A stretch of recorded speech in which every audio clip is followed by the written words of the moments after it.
Good morning students. कल मैं आपको बता रही थी काइनेटिक एनर्जी और किस तरह से फॉर्मूला पुट करना था। अब यहाँ पर आते हैं हम, नेक्स्ट इज पोटेंशियल एनर्जी।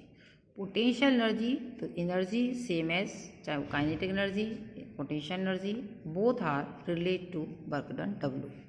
तो W इक्वल F S।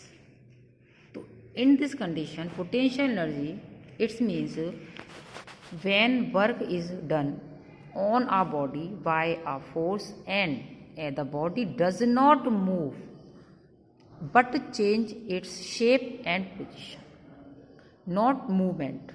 ठीक है, जैसे मैं बैठ के पढ़ा रही हूँ, this is a rest condition, means total potential energy, but by this energy store in the object called a potential energy. तो in rest condition objects potential energy present in this one. जैसे for example water in tank, जैसे टंकी में पानी भर दिया हमने या पॉन्ड्स में वाटर है, ठीक है, तो this is a water in tank means stability है इन रेस्ट कंडीशन। तो this energy is potential energy, means energy not destroy but this is present in different condition. तो in rest condition total energy present in this one potential form falls down under gravity. जब हम gravity के अंदर बात करते हैं तो हम कहते हैं पोटेंशियल एनर्जी। जैसे फॉर कोई ऑब्जेक्ट गिरा, नीचे आ गया, ठीक है, नीचे आया, ठीक है, या ऊपर जाता है, तो in this condition potential energy, ठीक है, क्योंकि यहाँ पर ग्रेविटी के कारण क्या होता है, रेस्ट कंडीशन या हाइट है वो हम मान के चलते हैं। तो ये हो गया आपका बाय दिस एनर्जी। तो फॉल्स डाउन अंडर ग्रेविटी, जब ग्रेविटी की बात करते हैं तो हम कहते हैं पोटेंशियल एनर्जी, क्योंकि मूवमेंट ग्रेविटी के कारण क्या होती है, कोई भी चीज़ रेस्ट में आती है, ठीक है। अब कॉइल्ड स्प्रिंग, जैसे फॉर एग्जांपल मैंने पहले बताया था, जैसे कॉइल स्प्रिंग, ये हमने उसे कंप्रेस किया, तो in compression total kinetic energy, जैसे हमने उसे छोड़ा, kinetic energy potential energy convert into kinetic energy, and then in rest condition this is all वापस कन्वर्ट इनटू पोटेंशियल एनर्जी। तो जो आपकी पोटेंशियल एनर्जी है in rest condition always present in rest condition, और potential energy this is depend on gravitation. Clear? तो जैसे for example this is a object, तो force this a ground, ठीक है, M G, F equal M G, M means F is equal to M into A होता है, हम सब जानते हैं कि F equal M into A. तो ए एक्सीलरेशन, तो due to gravity this is convert to G.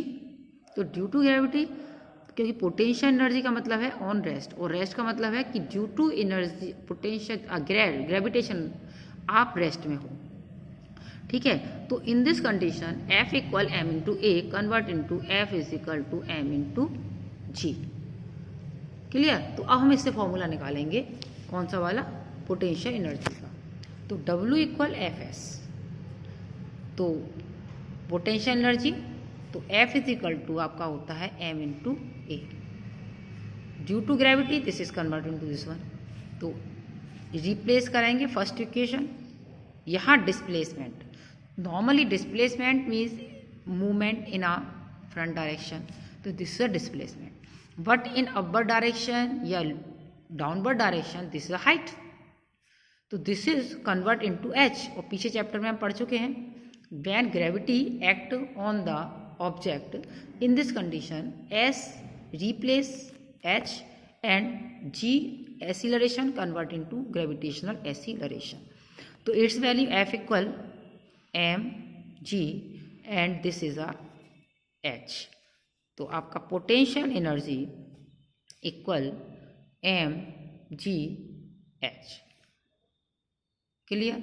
तो यहाँ पर हमने ये जब भी अपन इससे पोटेंशियल एनर्जी की कोई भी एग्जांपल आता है, जैसे for example object thrown in vertical direction and fall down in same horizon, ठीक है, तो in this condition in both condition height will be zero, in this condition height will be zero. यदि वो हमसे कह रहा है same horizon, fall down on a same horizon, in this condition we can say that H equal zero, in this condition H also equal zero. तो work done, जो आपकी potential energy जो H है जीरो, तो आपका जो work done है वो क्या हो जाएगा, जीरो, क्योंकि potential energy and this one same as, तो वर्क डन इस कंडीशन में हम क्या कहेंगे, दिस इज अ 0। क्लियर। तो ये हमारा हो गया एक फॉर्मूले के हिसाब से कि हम किस तरह से वर्क डन यहाँ पर निकालते हैं। तो यदि हाइट 0 हो जाती है तो हम कहते हैं वर्क डन 0 है। और पोटेंशियल एनर्जी निकालनी है तो उसके लिए भी यदि हाइट का 0 कह रहा है तो पोटेंशियल एनर्जी, क्योंकि पोटेंशियल एनर्जी यहाँ 0 क्यों हो जाएगी, on a rest condition, is this position object in rest condition, in this condition always आपका ऑब्जेक्ट इन रेस्ट कंडीशन। तो इन both condition object in rest, so H 0, तो पोटेंशियल एनर्जी जो है आपकी क्या होगी, maximum potential energy present in this one. तो gravitation यहाँ पर काम कर रहा है, यहाँ ग्रेविटी ये काम कर रही है इस तरह से। ठीक है, तो ये हमारा क्या होता है 180, और इस हिसाब से हम वर्क डन जो होता है वो हमारा 1 के आसपास हो जाता है, और हमारा पोटेंशियल एनर्जी हो जाएगी वो मैक्सिमम पोटेंशियल एनर्जी होगी दिस वन। और लेकिन वर्क डन क्या होगा आपका 0, क्योंकि height 0 it's mean work done 0। और वैसे भी हम देखें एंगल की बात करते हैं तो ये आपका ग्रेविटी हो गई, ये आपका मूवमेंट मान लेते हैं इसको हम। तो यदि इसका एंगल मानते हैं तो 90, और 90 की वैल्यू हमारी क्या हो जाती है 0। तो इस तरह से यदि हम दोनों कंडीशन टर्म ऑफ कंडीशन लगा करके भी आंसर निकालते हैं तो वर्क डन हमारा 0 ही आने वाला होता है। ठीक है, बाकी कल बताऊंगी।